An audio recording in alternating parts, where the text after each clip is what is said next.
সুন্দরবন গ্রামীণ স্বাস্থ্যসেবা প্রদানকারীরা সংগঠনের পক্ষ থেকে সংবর্ধনা দিলেন হিঙ্গলগঞ্জের বিধায়িকা রেখা পাত্রকে। হিঙ্গলগঞ্জের সুন্দরবন গ্রামীণ ইনফরমাল হেলথ কেয়ার প্রোভাইডার সংগঠনের পক্ষ থেকে বিধায়িকা রেখা পাত্রকে সংবর্ধনা জানানো হলো। এদিন প্রায় ১০০ থেকে ১৫০ জন পল্লী চিকিৎসক উপস্থিত ছিলেন। সংগঠনের সদস্যরা জানান, দীর্ঘদিন ধরে সুন্দরবনের প্রত্যন্ত গ্রামাঞ্চলে তারা নিরলসভাবে স্বাস্থ্যসেবা দিয়ে আসছেন। বাড়ি বাড়ি গিয়ে সাধারণ মানুষের চিকিৎসা পরিষেবা পৌঁছে দিচ্ছেন তারা, যা গ্রামীণ স্বাস্থ্য ব্যবস্থায় গুরুত্বপূর্ণ ভূমিকা পালন করছে। এই অনুষ্ঠানে পল্লী চিকিৎসকরা তাদের বিভিন্ন দাবি দাওয়া বিধায়িকার সামনে তুলে ধরেন। পাশাপাশি তারা আশা প্রকাশ করেন, নতুন সরকারের আমলে গ্রাম বাংলার এই চিকিৎসকদের দিকে বিশেষ নজর দেওয়া হবে এবং তাদের কাজের যথাযথ মূল্যায়ন করা হবে।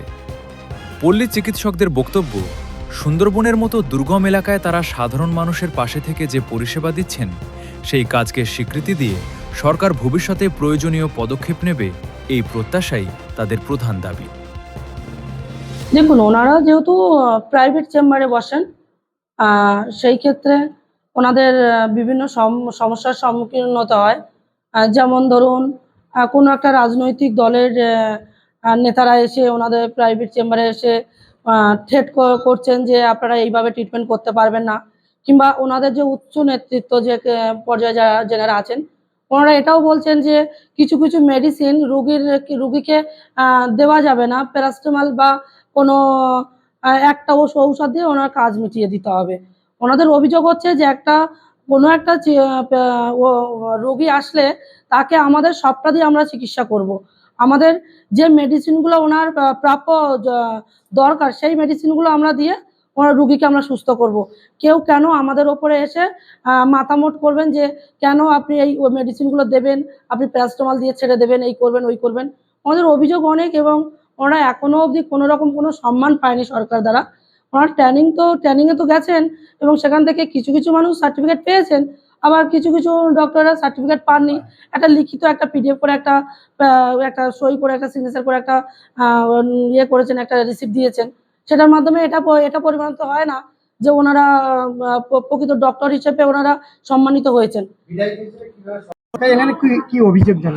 আমরা আমাদের হিঙ্গলগঞ্জের বিধায়িকা মাননীয়া রেখা পাত্রদির কাছে এসেছি, তার কাছে আমাদের অভিযোগ বা আবেদনটা রাখার চেষ্টা করেছি।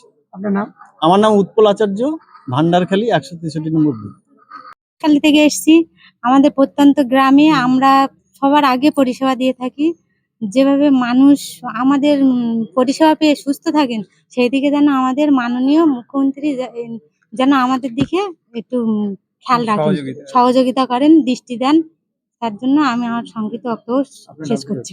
আমার নাম প্রতিমা মণ্ডল। কি বলবেন এই বিষয়ে?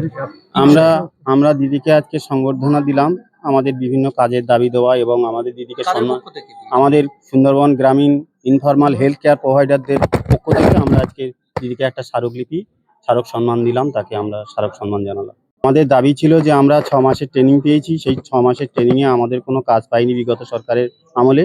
এই সরকারের আমলে যাতে আমরা কাজ পাই এবং আমরা শংসাপত্র পাই, আমরা যাতে আরো ট্রেনিংটা ভালোভাবে বিজ্ঞানসম্মতভাবে ট্রেনিংটা পাই, সেই জন্যই আমরা সুন্দরবনের জ্বর, সর্দি, কাশি মহামারী, কোভিড-19-এর মতন মহামারীতে, এবং ডেঙ্গু, ম্যালেরিয়া বিভিন্ন বিষয়ের উপরে আমরা স্বাস্থ্যের উপরে আমরা প্রায় ১-১৫০ জন এসেছিলাম। আমার নাম শ্রী ভোলানাথ হাজরা। কোন দায়িত্ব আছে? আমি ইউনিয়নের সেক্রেটারি।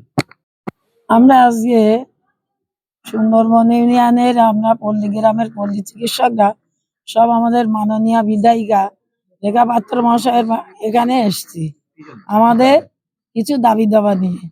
আমরা সংগঠন করি, সংবর্ধনা দিলাম, এবং ওনার কাছ থেকে আমরা হেলথ প্রোভাইডারের ট্রেনিং দিয়েছিলাম বারাসাত হসপিটাল থেকে, তার একটা স্মারকলিপি ওনাকে আবার তুলে দিলাম। এবং আমরা বিগত সরকারের কোনো কিছু সুযোগ সুবিধা এটা আমাদের হয়নি, যার জন্য ওনার হাতে তুলে দিলাম। এবং আমরা সুন্দরবনের মানুষ, সুন্দরবন অত্যন্ত গ্রামের, আমরা বাড়ি বাড়ি গিয়েও মানুষের পরিষেবা দেই, স্বাস্থ্য পরিষেবা, কোভিড, তারপরে আপনার আমফান, বুলবুল, আয়লা, এর মধ্যে দিয়ে ঝড় বৃষ্টি মাথায় নিয়ে অতিক্রম করে আমরা মানুষকে পরিষেবা দিই। মানুষের নাম কি রয়েছে? আমার নাম হচ্ছে উত্তরা বেরা।